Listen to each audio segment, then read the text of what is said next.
friends. I'm Christopher, the Midwest Man Mountain. Today I come to you from sunshiny Garden Zone 6A in suburban Detroit at my sister-in-law's house.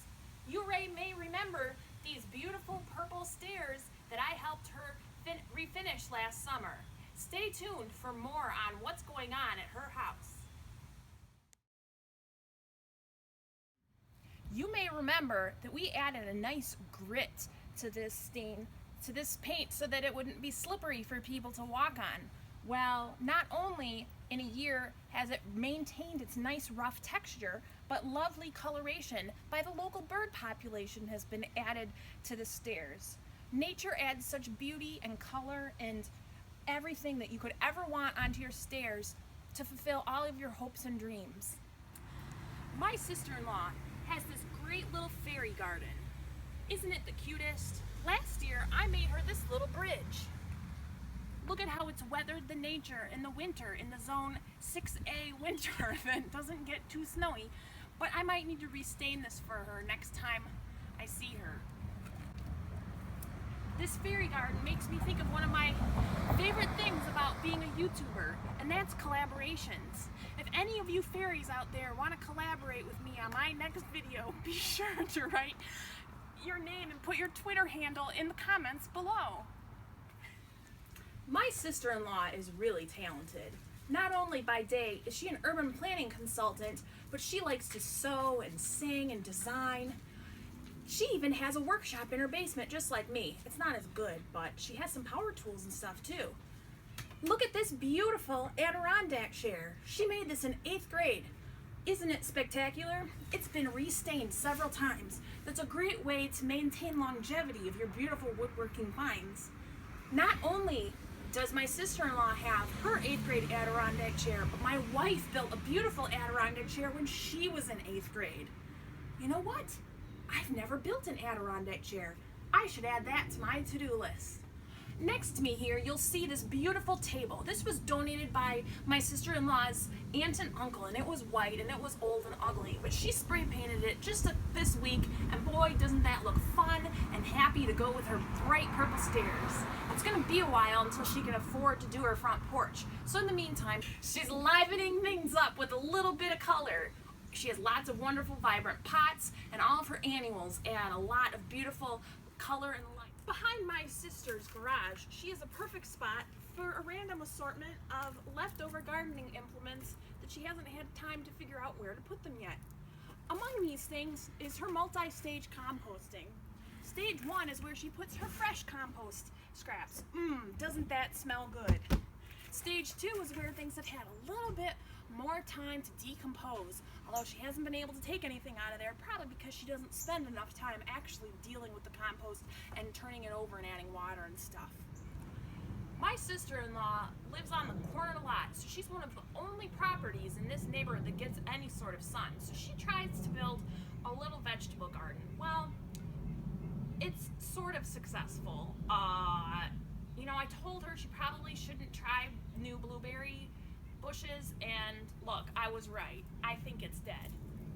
This raspberry bush, on the other hand, has some prospects. Look at this green coming from below.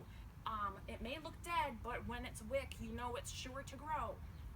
Look at this romaine lettuce. The rabbits didn't eat all of it. She has a little bit here. This would make a yummy, scrumptious salad. Pretty soon she could harvest some of these leaves. The garden that you see here is a great example of reusing lumber. These beams were used in our cousin's former sandbox, and she repurposed them to make a nice little garden. You'll see over here she added this one last year. Wow, look at those green beans getting ready to sprout. The basil looks so fresh and yummy, except that it's been eaten by bugs. Every year she plants basil, and it never wants to grow long enough for her to pick any to make pesto.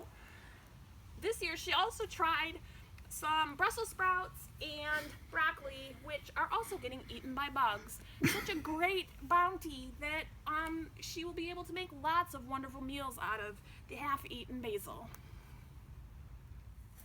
Not only is my sister's craftsman house 90 years old, But her lawn is 90 years old. When she moved in, it was overtaken by grubs. Every spring she plants some GrubX. Have you had luck with using GrubX to get rid of grubs? It just still doesn't seem to help. She does weed and feed. She probably needs to get some people out here to help her aerate her lawn. Do you have any ideas for how to resuscitate an old lawn? Thank you for taking the time to watch this video. I hope you've learned a lot about what can happen in a house in a year since I last visited it. Be sure to subscribe below, and if you like the work that we do, make sure that you contribute to our Patreon page right here. But if you have an iPad, you probably can't click on it because those little links never work. Bye!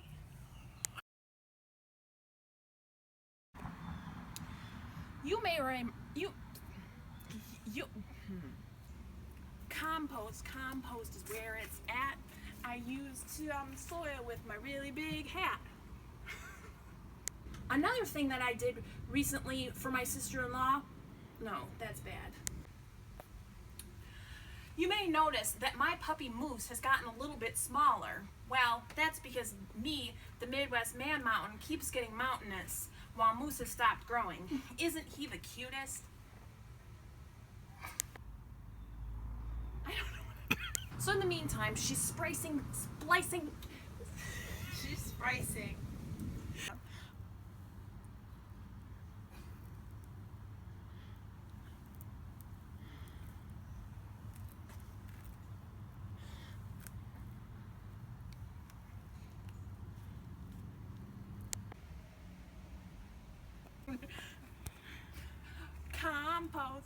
Compost. It's good for your soul. Someday when I get to it, I'll put it in a hole. She's livening things up with a little bit of color. She has lots of wonderful, vibrant pots, and all of her annuals add a lot of beautiful color and life from nature, God's bounty in her yard.